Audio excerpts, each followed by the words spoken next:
Salut tout le monde. Alors je fais cette petite vidéo pour vous expliquer. Euh, voilà, c'est pas un test approfondi, c'est juste vous dire pourquoi je préfère, en tout cas, je conseille aux gens d'acheter le OnePlus 5 et de ne pas acheter le S8 Plus, en tout cas si vous avez le choix entre les deux. Euh, le S8 Plus, il n'y a rien à dire, c'est un super smartphone, mais il a un immense défaut dont on parlera après et qui est à mes yeux éliminatoire.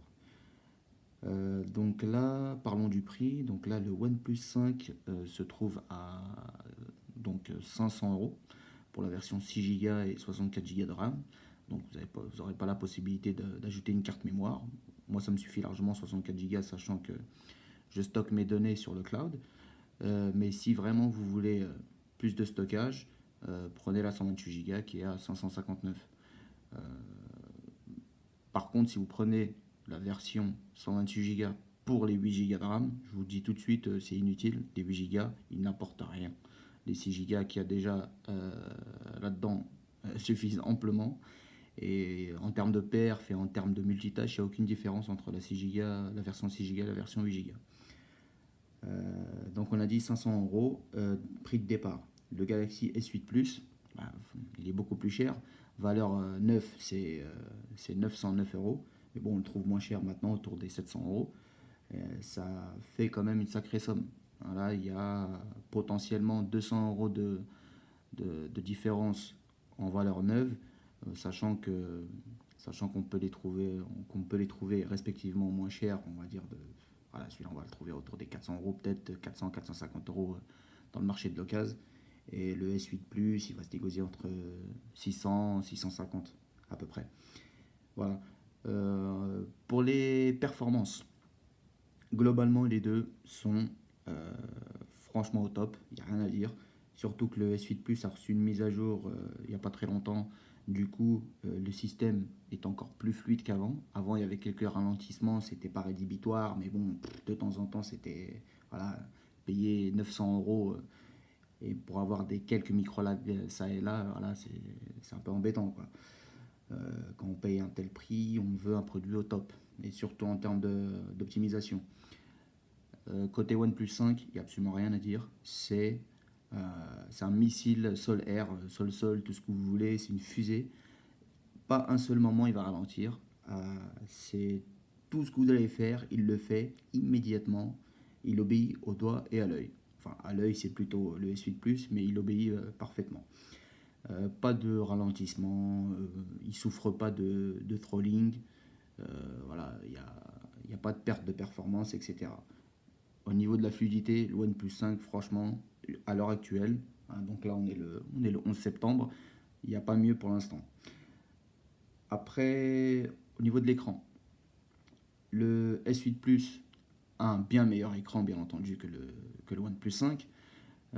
Sauf que le OnePlus 5 s'avère euh, plus, comment dire, plus cohérent. C'est-à-dire que, bon, si c'est pour de l'internet, etc., aller sur les réseaux sociaux, voilà, quoi, que ce soit un écran 16 neuvième classique ou un écran à un format un peu plus allongé, voilà, la différence, elle est pas notable, c'est surtout au niveau des vidéos. Sur le S8 Plus, voilà, vous aurez des barres, quand vous allez le tenir comme ça, vous aurez des barres à droite et à gauche, et c'est un peu dommage quand on sait qu'on a un super bel écran et très grand, c'est dommage qu'il ne soit pas exploité en totalité. Quand vous utilisez l'application native du Samsung pour lire les vidéos, il n'y a pas de souci, vous avez la possibilité justement de redimensionner l'image pour qu'elle prenne la place de qu'elle prenne tout l'écran. Mais sur YouTube, par contre, non, vous aurez des barres noires. Alors qu'ici, sur l'écran du OnePlus 5, pas de barre noire.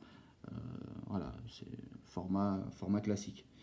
Euh, Au niveau de la colorimétrie des écrans, les deux c'est très bien, même si la suite plus c'est meilleur. Mais voilà, c'est pas un élément. Enfin, je veux dire, l'écran c'est pas vraiment un critère que le grand public va mettre le plus en avant pour choisir tel ou tel smartphone. C'est-à-dire que c'est pas de la colorimétrie je parle. Je parle pas du format. Voilà. Après, l'autonomie. Bah, l'autonomie, le OnePlus 5 est légèrement meilleur, on va dire 15-20% d'autonomie en plus par rapport au S8 Plus. Après, bon, le S8 Plus, même s'il a une batterie plus généreuse, on va dire, malgré tout, l'optimisation, elle n'est pas au top pour l'instant. Déjà, rien que les drop, pas les drop tests que je raconte, rien que les batteries drain, les tests de batterie faits sur internet euh, entre le Note 8 et le S8 Plus, bah déjà montrent que le Note 8 est mieux optimisé puisqu'il a une meilleure autonomie. Sachant que là, on a un écran 0,1 pouce plus petit que le Note 8. On a une batterie qui est de 200 mAh plus grande que celle du Note 8 et pourtant on a une autonomie moindre. Voilà, ça prouve que vraiment l'optimisation est importante dans ce domaine. Le OnePlus 5, il a une batterie de 3300 mAh qui suffit largement pour un usage intensif pour toute une journée. Voilà. De toute façon, il n'y a pas photo. Si vous êtes un gros utilisateur, un gros consommateur de high-tech, le téléphone, il va vous durer la journée facilement, mais on va tous les jours, sur quel que soit le smartphone, on va tous les jours, tous les soirs, je veux dire, recharger nos téléphones. Donc là, c'est bon pour l'autonomie. Après, la qualité du son, la prise jack, bizarrement, hein, j'ai vu pas mal de tests au sujet du OnePlus 5, et la prise jack est censée fournir un meilleur son sur le OnePlus 5, alors que quand je branche l'un ou l'autre sur la voiture, parce que j'ai une prise jack, j'ai pas de Bluetooth dans la voiture, donc j'ai une prise jack, et quand je prends la prise jack pour écouter du Spotify par exemple, bah, il y a plus de punch, plus de patate sur la prise du S8 Plus. J'ai un son avec plus de basse, euh, et voilà, et un volume plus fort. Le son, la qualité sonore de la prise jack, enfin mini jack du OnePlus 5 est très bonne hein, malgré tout, mais je sais pas, j'ai un meilleur feeling avec celle du S8 Plus. Pour les micros, au niveau des appels et au niveau des vidéos, il n'y a pas de souci, les deux ont de très bons micros. OnePlus a amélioré ses micros par rapport à l'année dernière, par rapport au OnePlus 3T et au OnePlus 3. Donc pas besoin de mise à jour là pour améliorer la qualité sonore dans les vidéos. Ça c'est un bon point. Euh, je voulais parler aussi des capteurs d'empreinte et de l'ergonomie en général. Alors les deux sont faciles à prendre en main. Le OnePlus 5 qui fait 5,5 pouces du coup, donc c'est pas compliqué à prendre en main.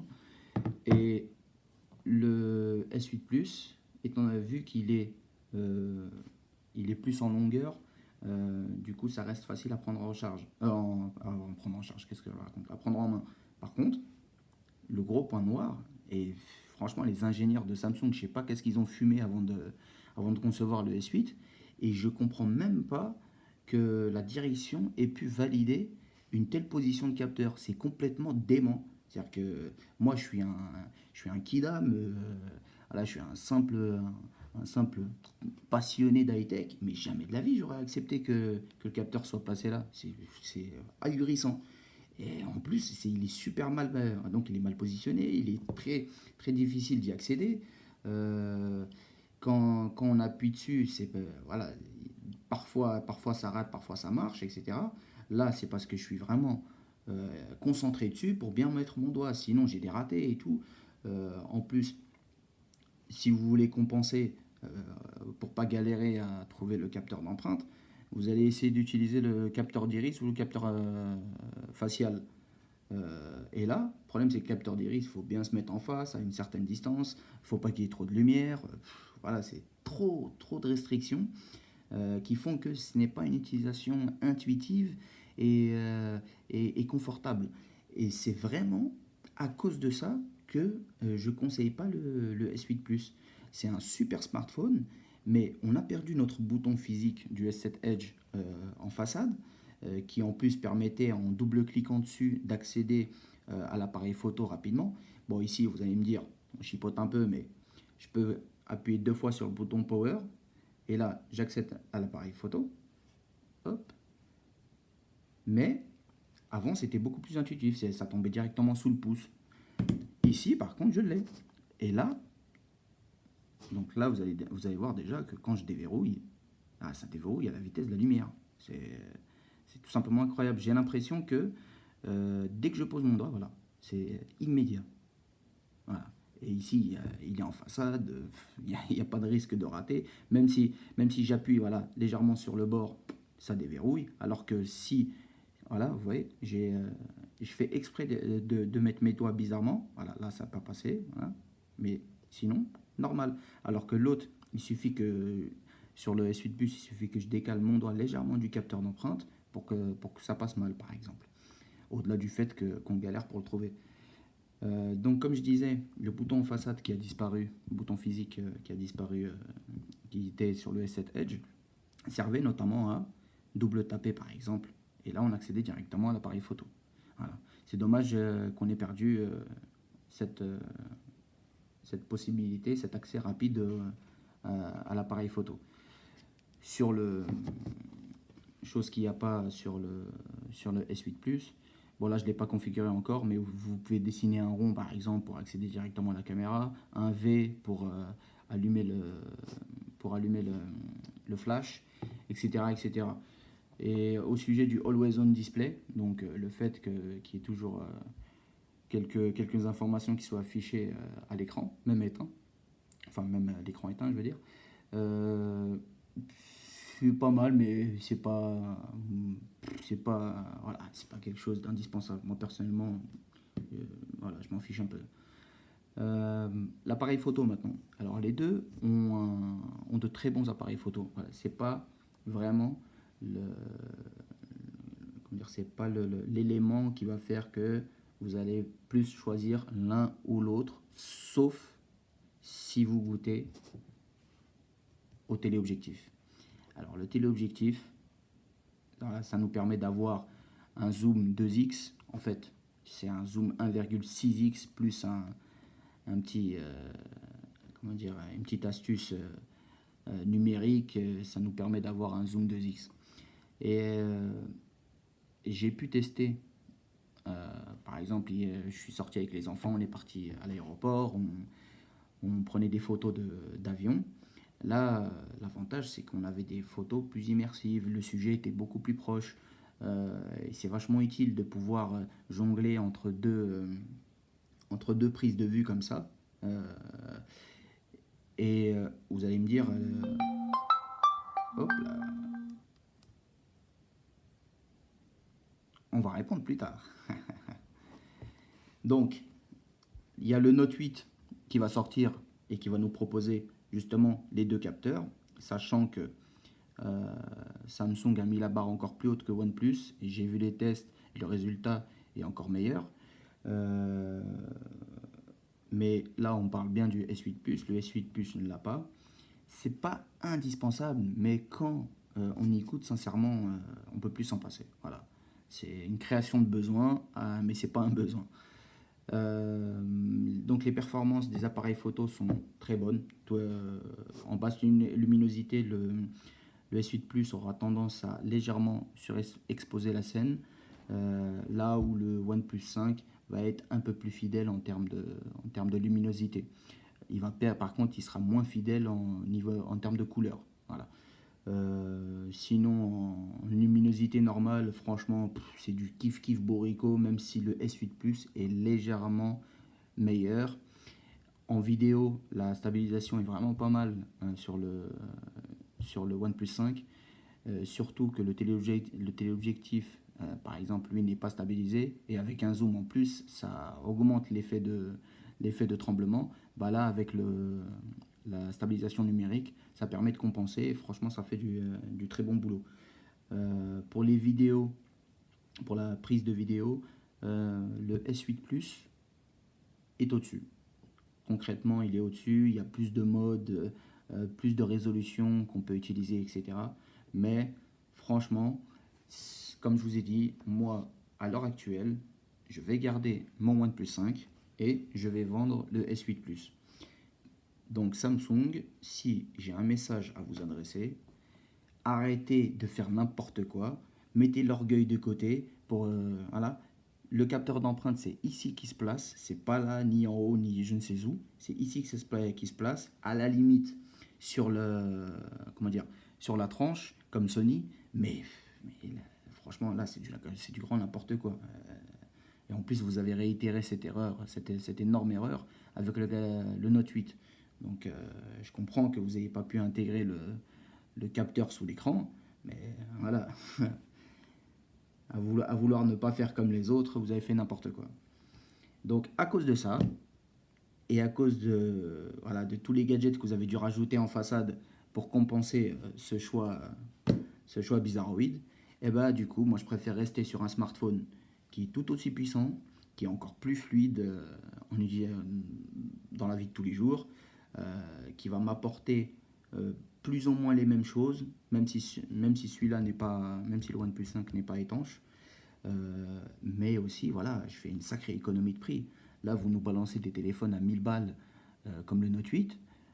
Franchement, 1000 euros pour avoir une ergonomie comme ça. Voilà, quoi, faut arrêter. Et le stylet, personne ne l'utilise. Il y a quoi, combien 2%, 3%, 5% de la population qui vont l'utiliser tous les jours. Sinon, personne n'utilise le stylet. En bref, quoi, un S8 à 1000 euros. Franchement, c'est trop. Voilà donc les amis, j'espère que cette vidéo vous aura plu. Voilà, ce n'est que mon avis. Moi, je ne fais pas du bashing anti-Samsung. J'ai toujours eu des Samsung, j'ai eu tous les Note, j'ai eu tous les Galaxy S, etc. Mais là, je suis déçu. Autant j'ai adoré le S7 Edge, même si je trouvais que les bords incurvés, ça sert un peu à rien. Ça sert à rien, concrètement. Mais voilà, à un moment, faut dire ce qui est, quoi. Ça, c'est vraiment n'importe quoi. Et j'ai envie de dire à OnePlus, bravo, continuez le boulot. Et voilà. Et surtout, arrêtez d'augmenter les prix, parce que si à la fin on arrive à des prix de 600-700 euros pour acheter un OnePlus, forcément ça sera moins intéressant. Sauf si bien sûr vous montez vraiment en gamme encore et encore, et vous rajoutez par exemple la certification IP68, vous rajoutez un quad DAC comme le fait LG. D'ailleurs, le meilleur son que j'ai écouté jusqu'à maintenant, c'était sur le LG G6 avec la version quad DAC. Voilà. Bah écoutez, je vous souhaite une bonne soirée, une bonne journée, peu importe l'heure à laquelle vous regardez cette vidéo, et je vous dis à très bientôt. Salut!